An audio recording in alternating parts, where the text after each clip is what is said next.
Welcome to the Video Made Simple podcast, where we help take the mystery out of video and break through the monotony of day-to-day communication for marketers, entrepreneurs, and clients. Watch and listen to the world's best video strategists, business leaders, and communication experts to supercharge the way you sell, market, and teach. How would the world change if you were an exceptional communicator? You said it the way you said it because that's the way it needed to be said in the moment. Open your mind to the potential of video. It's all about showing rather than telling people. The whole idea was to create bingeable content. This guy actually made me a video. He took the time. That's probably the type of support and care I'm going to get when I'm paying these people a lot of money for their product. And lead your business into a world of modern communication. You don't have to spend millions of dollars Spielberg production to get an outcome. Within 24 hours of opening that email, we could tell they are watching that full 20 minutes. And video is the most powerful tool for convincing and converting. So we are in the driver's seat. With practical tips that will help you become a better video marketer. This is the Video Made Simple podcast. And this is only a measure. It can only get better. It can only get better. Hello, video marketing professionals. Welcome to the podcast that takes the mystery out of producing videos. I'm your host, Chris Schwager, and today our guest is Todd Clouser from St. Petersburg, Florida, a senior brand manager at B2B SaaS company's demand accelerator, Refine Labs. Todd started his marketing career in the welding and fabrication industry by opening a YouTube channel, weld.com, back in 2011, offering how-to videos, educational content, and resources to the trade industry. This bought him a solid community of about 750,000 subscribers and over 1 million views per month, and he's now using TikTok for his sales and marketing content. He's going to explain to us how he's built a solid community through YouTube and TikTok videos and why this is the thing to do first before building your sales. Here's our chat with Todd.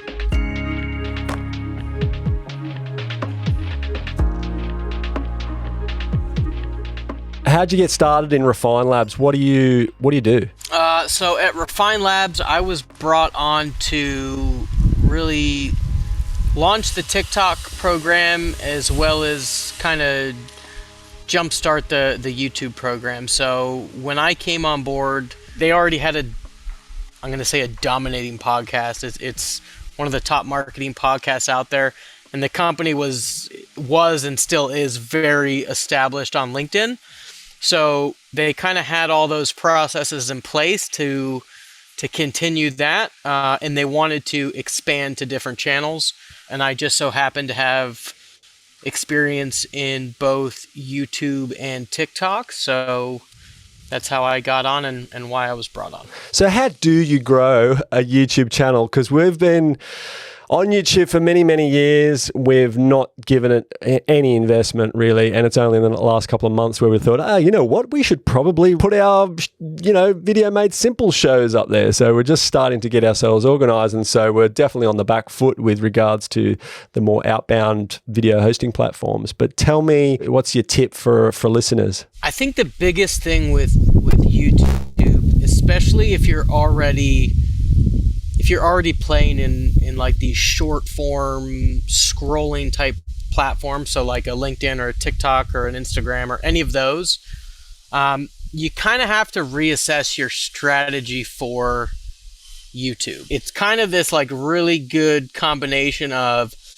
search engine and social media platform / like content distribution platform, whatever you want to call it. But I think the mistake that most people make when they come over to YouTube is they just take the piece of content that they had somewhere else and they just dump it on YouTube, kind of like it's a warehouse for all your content, and they don't really optimize it for the channel at all.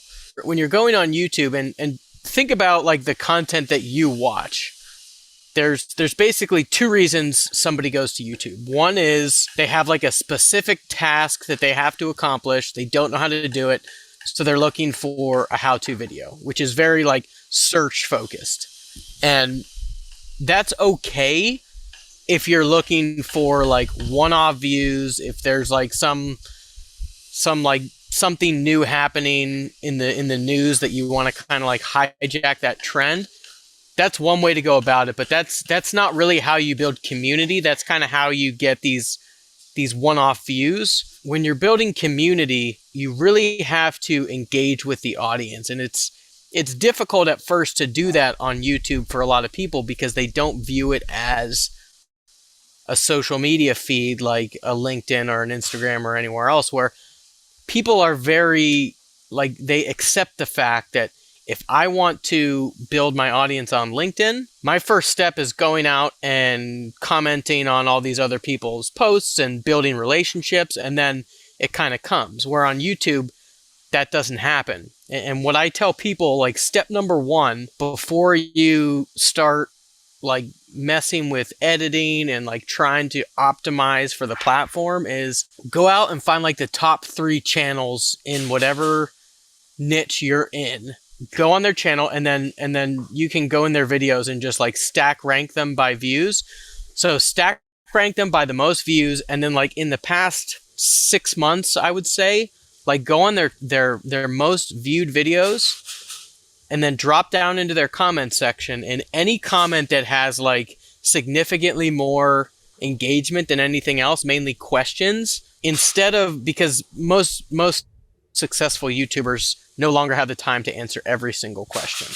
So you can basically go in there, and where you can see other people are answering like in the comments via text and typing, use that as like your playlist of what you start creating. So like, for example, if there's a video out there on how to start a YouTube channel and it's got 1 million views, and then down in the comments, somebody asks, what's the best time to post on YouTube? And it doesn't get the response, like you can go in and make a video out of that. And from there, like you do that 5, 10, 15 times. And like, you have to look at not only YouTube, but any social platform. Like, you have to build your community one person at a time.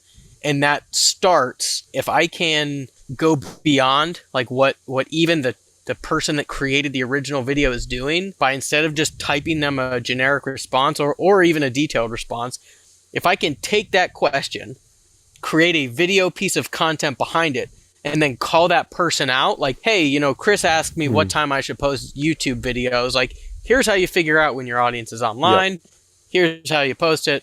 And arguably, in some regard, have to be far quicker if it is just a simple FAQ to do it via video rather than trying to knock up a half an hour explain.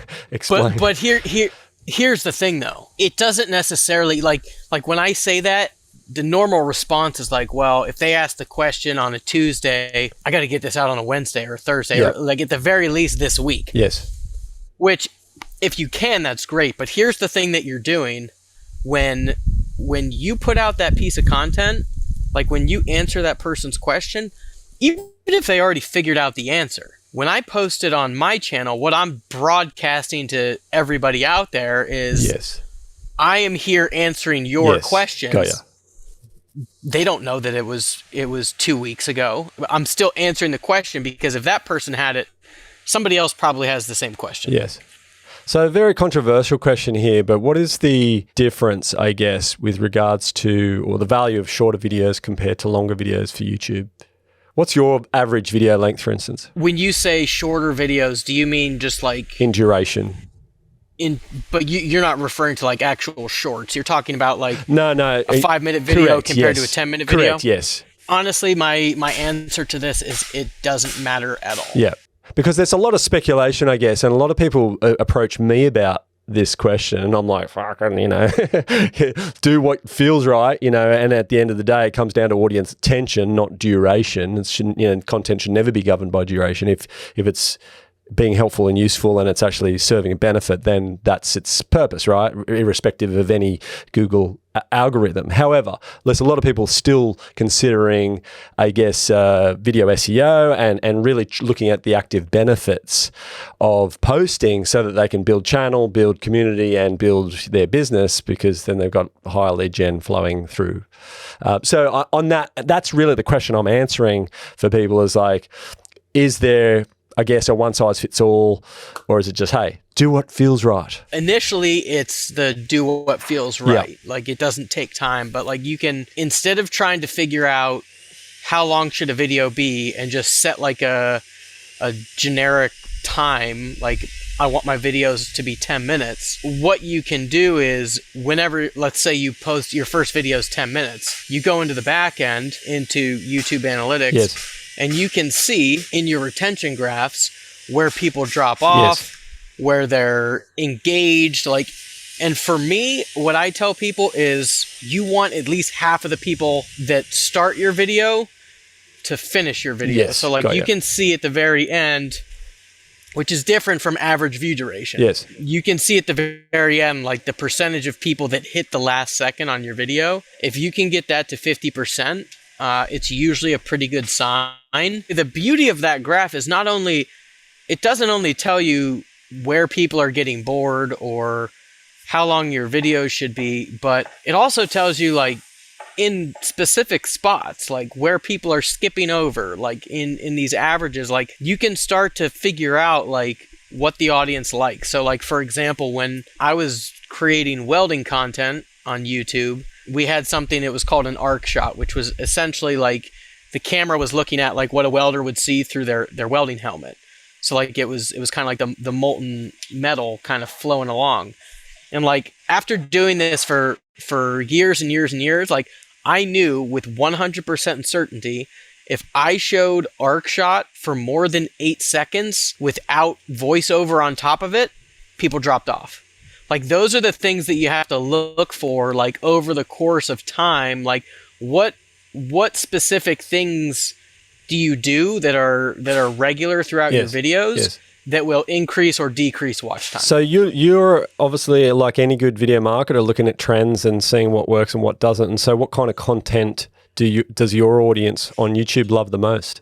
Kind of depends. Like when I was creating welding content, like I could tell you there was 3 or 4 hot topics, controversial topics that like even before I released the video or filmed the video, like I knew that they would do good, just based on like a knowledge of the industry and like my community. Like I could, so like for example, and this won't mean anything to the viewers, or to the listeners of this, but like in welding, a very controversial topic is like when you have a weld and you're trying to fill up like a gap like this, you can either run like stringers, which is a bunch of like straight welds, or you can kind of weave it like this. And it's a super controversial topic because like there are 1,000 ways to skin a cap, but everyone has like their preferred way to do it. And that would always do well because I'm playing to that, like this group is going to butt heads with this group and they're going to kind of do this. So how important then, knowing that you've got something that's probably a little bit hot and, creating a bit of friction, what do you do to make sure that gets the viewership that it deserves? So let's talk about headlines and thumbnails, for instance.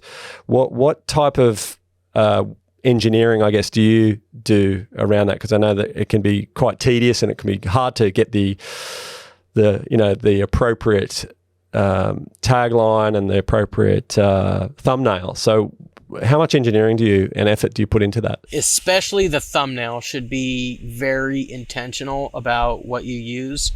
That varies greatly depending on what your industry is. In welding, it was super easy because it's a very visually driven, community or type of content.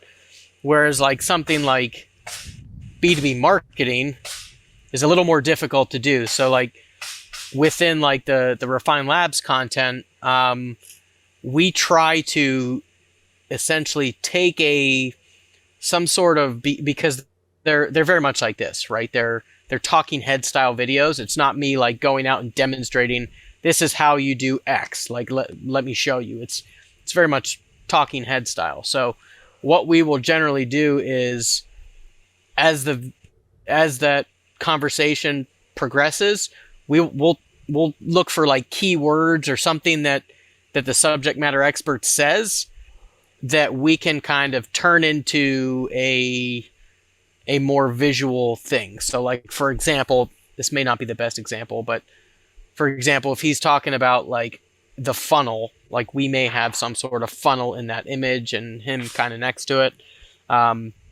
but it should definitely, a lot of companies use it as an afterthought. Here's my thought process on what's important to YouTube success is you've got your thumbnail, you've got your title, and then you've got essentially your story. And they're important in that order, which most people will be like, no, that's such bullshit. Like the content you create is more important than your freaking thumbnail. Yeah, that's right. But what they don't consider is like your thumbnail is the most important, because as I'm scrolling, that's what catches my eye. Yeah. Once that makes me stop, then it's my title, because that's what kind of like, that sounds interesting, let me click on that. And then after I get them into the video, now is where the content and the story comes into play.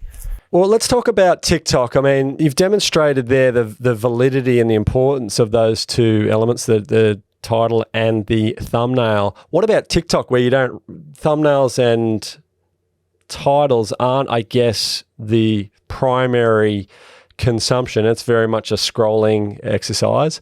How do you optimize for TikTok? I just had this conversation today. It's almost the same thing. You just have to think about it a little differently. So, for instance, like I had somebody today ask me, they said, hey, I want to get into TikTok, but I have all this, I don't have the time, but I have all this like backlogged, podcast content with mini clips. Like, can I just repurpose it over there? And what I told him was like, honestly, like it's not my favorite, like it's not the best use of the platform, unless, like, for example, like at Refine Labs, they're filmed in a way that it almost feels native to the platform. So like it works for that. But like most people, it's kind of what we're doing right now. It's a Zoom. You kind of chop the top and the bottom off. You have the title up here, and you've got like the transcription on the bottom. And what I told him was like, what I would do is whatever that piece of content was, like essentially use that as your bulleted list. So like instead of just posting it, whip out your phone, say the same thing or the same concept. Like you can repeat the concept in 2 minutes, however long it took you to record the original. Like it doesn't have to be perfect. And then I said, like, whatever the title was on that micro clip. So, like, for example, if it's the 3 most common mistakes in ABM, that becomes your title or your thumbnail, which on TikTok is essentially like we've all heard this before. You've got like 3 seconds to, in this case, it was like, you kind of have like a lot of people use motion in the beginning of their TikTok to get people like into it. And then it's like, you use that same title. So if it's the 3 biggest mistakes in ABM, you start out with, I've been running ABM programs for X amount of years. There are 3 biggest mistakes I see people making. Like that was your title on your LinkedIn post. It's still the title on your TikTok. It's just, it's presented in a different way. Like you're summarizing like super quick what the rest of the content's going to be about. Yeah, nice. Thank you so much for joining us today. Todd, where can the audience reach you? Todd Clouser on TikTok, and actually recently I'm testing a little change on TikTok. So it's currently Content Marketing Todd. I'm running a little experiment. It was Todd Clouser, but I'm testing to see if the name has any bearing on whether people stop and watch content, knowing what it's going to be about prior to actually seeing the video. Right. And you're on site there. It sounds like there's construction going on in the background.